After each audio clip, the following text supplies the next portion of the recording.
오늘 우리에게 주시는 하나님의 말씀은 신약성경 요한 2서 말씀입니다. 오늘 하루도 예수님을 닮아 서로 사랑하는 저와 여러분들의 삶이 되시기를 간절히 축복합니다. 요한 2서 말씀 한 장으로 이루어진 아주 짧은 서신 말씀입니다. 사도 요한이 요한 1서를 기록한 직후에 썼다라고 전통적으로 그렇게 알려져 있습니다. 직접적으로 요한이 썼다라는 언급은 없지만 1절 서두 첫머리에 보면 장로인 나는 이렇게 시작을 하고 있고요. 그리고 요한 1서 말씀을 읽어보셔서 아시겠지만 전반적인 내용이 거의 흡사합니다. 말투도 비슷하고요. 그래서 요한 1서, 2서, 3서 다 사도 요한이 기록한 서신이라고 그렇게 평가를 하고 있습니다. 지난번에도 말씀드렸지만 마가복음 3장 17절에서 예수님으로부터 우레의 아들이라는 별명을 하사받았던 야고보와 요한 형제입니다. 성격이 불같고 급하고 참을성이 없었던 사람입니다. 그런데 그런 그가 요한 서신 곳곳에서 끊임없이 이야기하는 것은 바로 사랑입니다. 다른 것이 아니라 서로 사랑하자. 예수님이 우리에게 주신 계명을 다 종합하면 사랑하라는 것이다. 하나님 사랑하고 이웃 간에 서로 사랑하라는 것이다. 사랑에 대해서 이야기하거든요. 그렇게 사랑에 대해서 이야기한다라는 것은 이 사도 요한이 불의 사람, 우레의 아들에서 사랑의 사람으로 바뀌었다라는 것을 알 수가 있습니다. 한마디로 예수님 때문에 복음의 능력으로 인하여서 요한의 삶이 변화되었다라는 것을 우리는 요한이 쓴 편지 그리고 이 성경을 통하여서 확인할 수 있다라는 것입니다. 여러분 신앙생활을 하면서 그리고 성경을 계속 읽으면 읽을수록 우리는 우리 삶 가운데 변화가 나타나야 합니다. 그렇죠? 10년, 20년, 30년, 50년 아니 평생을 신앙생활 했는데 그 전과 그 이후가 조금도 달라지지 않는다면 어찌 보면 참 아쉬운 신앙인이 될 것입니다. 분명한 것은 예수님과 함께 있었던 제자들 그리고 그 이후에 사도들로부터 복음의 말씀을 전해들은 초대교회 사람들 그리고 2000년이 지난 오늘날까지의 교회 역사를 보면 수많은 사람들이 이 말씀을 통하여서 그리고 기도하며 하나님을 예배하는 가운데 변화가 일어났다라는 것이죠. 우리나라의 초기 기독교 역사에서도요, 많은 분들이 급격한 변화, 반전을 이룬 것을 우리는 많은 설교와 또 예화를 통해서 알 수 있지 않습니까? 깡패로 살며 사람들을 괴롭혔던 김익두 같은 분이 그가 목사님이 되셔서 수많은 사람들을 구원하는 전도자 역할을 감당을 하셨던 것이죠. 뿐만 아니라 많은 믿음의 선배들이 그렇게 변화를 받았습니다. 그런데 오늘날 우리가 신앙생활을 하면서 우리 스스로를 들여다볼 때 과연 얼마나 우리가 변화되고 있는 것인가? 연초와 연말이 참 확연히 눈에 띄게 변화된 삶을 살고 있는 것인가? 아니면 한 10년 전에 나와 지금의 나를 비교해 봤을 때 내가 더 나은 신앙인이 되고 있는지 아니면 점점 더 안일한 신앙인으로 전락하고 있지는 않은지 우리는 늘 점검하며 돌아볼 수 있어야 할 것입니다. 오늘 이 한 장의 짧은 서신 말씀을 통하여서 그렇다면 예수님으로 인하여 변화된 사도 요한, 복음의 진리로 인하여서 변화된 그 사도 요한은 어떻게 변화가 되었으며 복음을 제대로 깨닫고 체험한 사람은 어떻게 변화되는지 말씀을 통해 함께 살펴보도록 하겠습니다. 첫 번째로요, 복음의 진리를 바르게 깨달은 사람은 사랑의 사람으로 변화되게 됩니다. 오늘 1절과 2절 말씀, 첫 인사의 말씀인데요, 말이 조금 어렵게 기록되어 있습니다. 제가 조금 쉽게 새번역 성경으로 찾아왔습니다. 번역된 다른 성경을 읽어드리겠습니다. 장로인 나는 택하심을 받은 믿음의 자매와 그 자녀들에게 이 글을 씁니다. 나는 여러분을 진정으로 사랑합니다. 나만이 아니라 진리를 깨달은 모든 사람이 여러분을 사랑합니다. 그것은 지금 우리 속에 있고 또 영원히 우리와 함께할 그 진리 때문입니다. 이렇게 쉬운 새 번역 성경으로 번역을 하였습니다. 요지는 무엇입니까? 나는 당신들을 사랑한다라는 것이고요. 그리고 이 진리를 깨달은 모든 사람이 당신들을 사랑한다라고 고백하고 있는 것이죠. 학자들의 연구에 의하면 사도 요한이 요한 서신을 기록할 무렵에 에베소 교회에서 목회를 하고 있었다고 그렇게 이야기를 합니다. 그러면 에베소 교회에서 어디에 편지를 보낸 겁니까? 택하심을 받은 부녀와 그의 자녀들에게, 택하심을 받은 믿음의 자매와 그 자녀들에게 편지를 한다고 기록하고 있습니다. 그래서 예전에 이 초대교회 시절에 교회를 생각하실 때는 오늘날 우리와 같이 이렇게 규모가 갖추어진 교회를 생각하는 것이 아니라 가정교회들인 거예요. 한 가정에 그 가족들이 모여서 교회를 시작하고 이웃들이 두세 가정이 더 모이고 이렇게 대부분에 흩어져 있는 교회들인 거죠. 그래서 믿음의 자매와 그 자녀들, 어느 한 가정교회에 이 편지를 쓰고 있는 겁니다. 그런데 몸은 이렇게 떨어져 있지만 내가 당신들을 그렇게 사랑합니다. 그리고 우리 이 예배소에 있는 믿음의 모든 형제들이 당신들을 한 형제 자매로 여기며 아끼고 사랑하고 있습니다라고 편지 서두에 밝히며 고백하고 있더라는 것이죠. 그리고 끊임없이 사랑에 대해서 이야기합니다. 우리 5절 말씀 같이 읽겠습니다. 5절입니다. 시작. 부녀여, 내가 이제 내게 구하노니 서로 사랑하자. 이는 새 계명같이 내게 쓰는 것이 아니요 처음부터 우리가 가진 것이라. 아멘. 그리고 이 편지를 받는 그 가정교회 대상자들에게도 서로 사랑하자라고 권면을 하고 있습니다. 이 계명은 새로운 계명이 아니라 처음부터 구약의 하나님이나 신약에 오신 예수님이나 끊임없이 변함없이 줄기차게 우리에게 전하고 있는 말씀이라는 것이죠. 구약의 하나님이 무서워 보이고 심판하시는 하나님처럼 보이지만 그러나 그 하나님의 속성도 알고 보면, 깊이 들어가 보면 사랑의 하나님이시라는 것이죠. 그 하나님이 우리를 너무나 사랑하셔서 하나밖에 없는 독생자를 보내셔서 대신 죽게까지 하셨다라는 것을 이야기하고, 예수님이 그렇게 자신의 목숨까지 아끼지 아니하시며 우리를 사랑하셨기 때문에 우리도 서로 사랑하는 것이 마땅하다라고 사도 요한은 요한복음에서, 요한 1, 2, 3서에서 끊임없이 줄기차게 이야기를 하고 있더라는 것입니다. 우리 그리스도인들이 세상에서 예수님의 제자된 것을 나타내는 방법에는 여러 가지가 있겠지만 가장 좋은 효과적인 방법은요, 사랑하는 모습으로 보여내는 것입니다. 저 사람들은, 예수를 믿는 사람들은, 교회를 다니는 사람들은 세상의 다른 사람들보다, 그 어떤 사람보다 사랑이 많은 사람들이다, 이렇게 인정받을 때 복음이 전해지게 되고요, 그 복음을 전할 때 능력이 있고 효과가 나타난다라는 것입니다. 초대교회가 박해를 받으면서도 부흥할 수밖에 없었던 이유는 그들은 자신의 생명을 위협을 느끼는 가운데서도 사랑하는 것을 멈추지 않았습니다. 자신들을 죽이려고 칼과 창을 가지고 오는 사람들에게, 그리고 사자굴에 집어넣고 원형 경기장에서 자신들을 인간 이하의 대접을 하며 죽이려 했던 그 사람들마저도 사랑하며 그들을 용서하는 삶을 살아내었기 때문에 초대교회는 그 힘들고 어려운 박해 속에서도 부흥에 갈 수밖에 없었다라는 것이죠. 그런데 2000여 년이 지나면서 교회가 점점 많은 재물을 가지게 되고 힘을 얻게 되고 심지어는 정치와 결탁을 하면서부터 사랑의 모습들이 사라지고 사람들 위해 군림하려고 하는 모습들이 보여지게 됩니다. 그로 인해서 자연히 세상의 선교와 전도의 길이 막혀버리는 것이죠. 지금도 아프리카나 중동이나 아시아의 지역에 핍박이 많은 곳이지만 그러나 여전히 복음은 능력을 발휘하고요, 사람들은 구원받는 사람들은 많이 생겨납니다. 그런데 가장 선교하기 어려운 곳, 전도하기 어려운 곳이 바로 선진국들입니다. 유럽이나 미국이나 우리나라도 이제 예외는 아닙니다. 전도하기가 어려워요. 물자가 풍족해서 너무나 잘 먹고 잘 살고 있고요, 더 이상 예수님에 대해서 사람들이 들으려 하지 않습니다. 예수님 없어도 너무 행복하거든요. 세상의 쾌락에 빠져서 너무나 잘 살고 있거든요. 부족한 것이 없기 때문에, 사랑을 받아야 될 필요성을 못 느끼기 때문에 전도가 되어지지 않습니다. 그리고 믿는 사람들조차도 더 이상 사랑을 해야 된다라는 생각이 예전만큼 간절하지 않더라는 것이죠.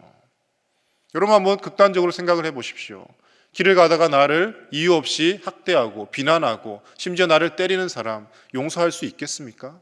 쉽지 않습니다. 우리 믿음의 선배들은 복음을 전하면서 매를 맞았지만 그들을 고소하는 것이 아니라 용서함으로 인해서 그들을 하나님께로 인도하였습니다. 그런데 오늘날 우리가 길에서 그런 봉변을 당한다면요, 바로 경찰서를 뛰어가지 않겠습니까? 예전의 믿음의 선배들만큼의 사랑이 우리에게 없음을 나타내 줍니다. 사랑하는 우리 제1의 가족 여러분, 우리가 믿음의 형제 자매들끼리 서로 사랑해야 하고요. 그리고 믿지 않는 세상의 많은 사람들을 향해서도 그 사랑을 흘려 보내야 하고요. 그들이 예수님의 사랑에 감동하여서 주님께로 돌아올 수 있도록 우리가 사용되어져야 할 줄로 믿습니다. 우리가 뜨겁게 서로 사랑하면 그것을 통하여 세상의 수많은 사람들이 하나님이 살아계시다라는 것을 깨닫고 주님께로 돌아오게 될 줄로 믿습니다. 두 번째로요, 복음의 진리를 깨달은 사람은 늘 감격하고 격려하는 사람이 됩니다. 오늘 4절 말씀 같이 읽겠습니다. 4절입니다. 시작. 너의 자녀들 중에 우리가 아버지께 받은 계명대로 진리를 행하는 자를 내가 보니 심히 기쁘도다. 아멘. 사도 요한은요, 이 편지를 쓰면서 감격하고 있고요, 그리고 그 감격을 표현하고 있습니다.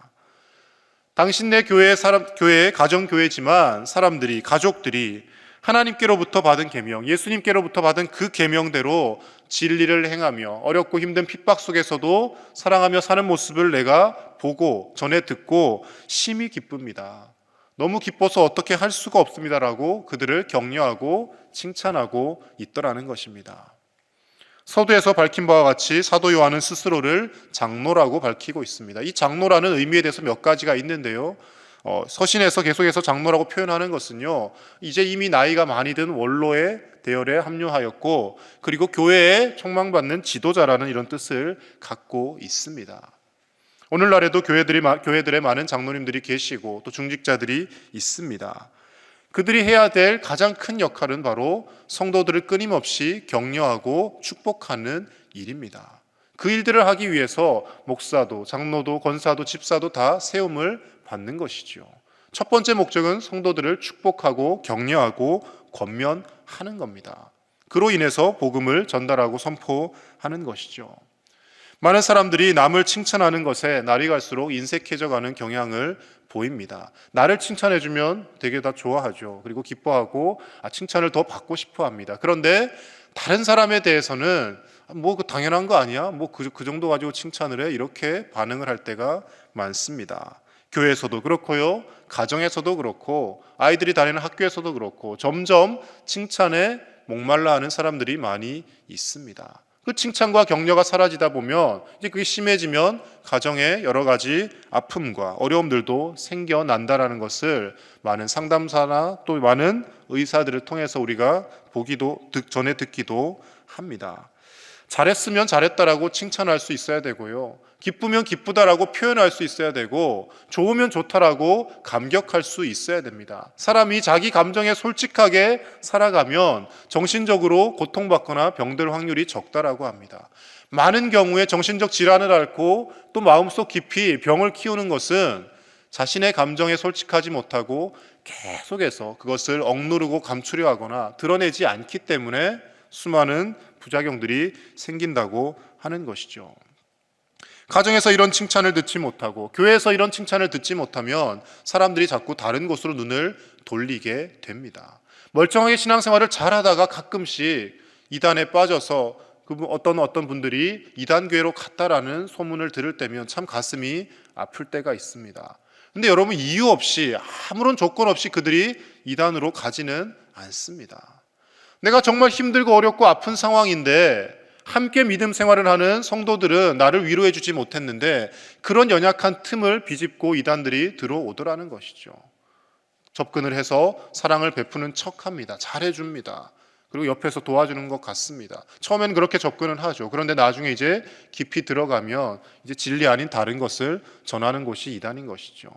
안타까운 일이기는 하지만 그분들의 입장에서 생각해 보면 내가 가장 힘들고 어렵고 아플 때 내 손을 잡아주고 나를 위로해주고 격려해준 사람은 여기 있는 이 이단에 있는 이 사람들이다, 이렇게 주장을 하는 경우들을 목격할 때가 많이 있습니다.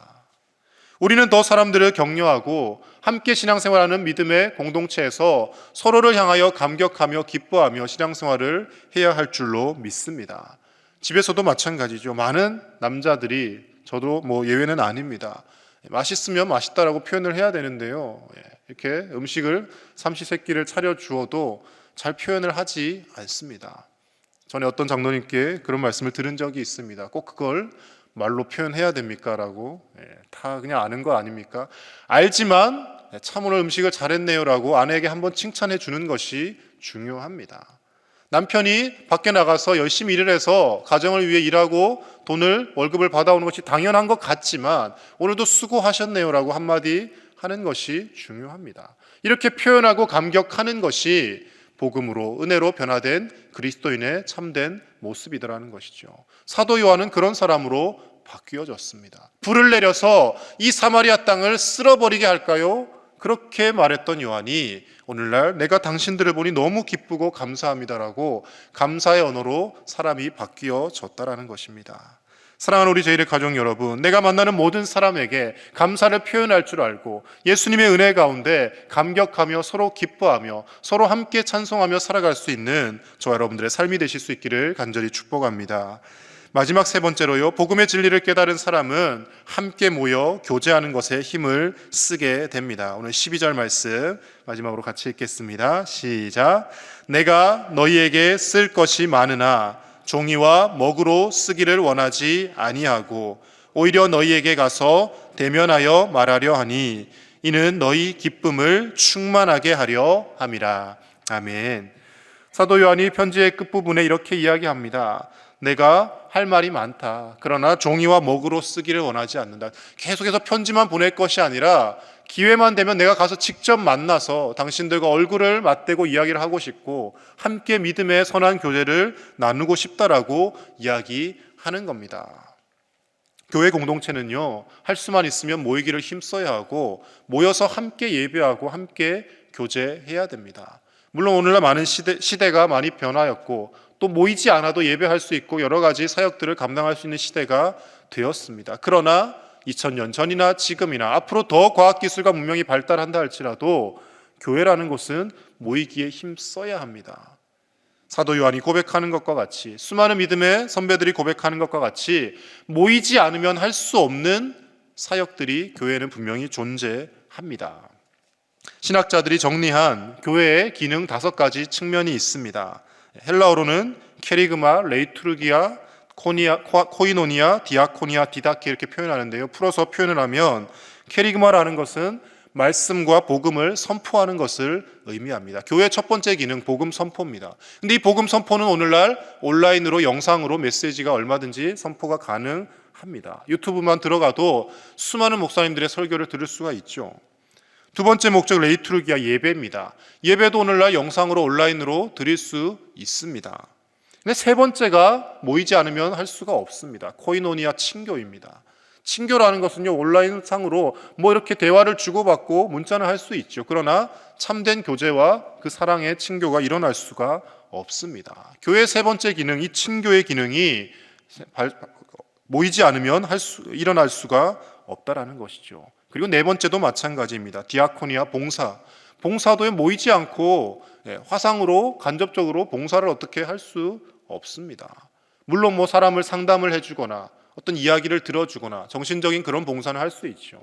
그러나 집집마다 어려운 가정을 돌아보고 반찬을 배달한다든지 어려운 가정들에 가서 그 어려운 형편을 돌아본다든지 이제 날씨가 추워지는데 제대로 이불을 덮고 사시는지 이웃들을 돌아보고 이런 하는 봉사 모이지 않고서는 할 수가 없습니다. 교육의 측면도 마찬가지입니다. 마지막 디다케이 교육도요, 온라인 강의, 영상 수업 얼마든지 있지만 그러나 참된 사랑의 교육 현장은요, 모여서 스승과 제자가 함께 부대끼며 교육하는 것이 교육학적으로도 효과가 좋다라고 밝혀진 바가 있습니다. 교회의 많은 기능 중에 일부는 영상으로, 음성으로, 화면으로 대체할 수 있지만 그러나 그 나머지 교회의 기능들을 모이지 않고서는 감당할 수 없다라는 것이죠. 그래서 초대교회 성도들은 할 수만 있으면 모이기에 힘쓰고 모여서 함께 기도하고 떡을 떼고 나누며 주님의 은혜를 함께 더 크게 배가시켰던 것을 알 수가 있습니다. 히브리서 10장 25절 말씀에 그래서 이렇게 전합니다. 모이기를 패하는 어떤 사람들의 습관과 같이 하지 말고 오직 권하여 그날이 가까움을 볼수록 더욱 그리하자라고 이야기합니다. 그날이 가까움을 볼수록 어떤 날입니까? 주님 다시 오실 날이 점점 다가올수록 더욱 모이기에 힘쓰고 더욱 함께 교제하며 함께 손잡아주며 믿음의 울타리를 만들어서 신앙생활을 하자라고 권면하는 겁니다.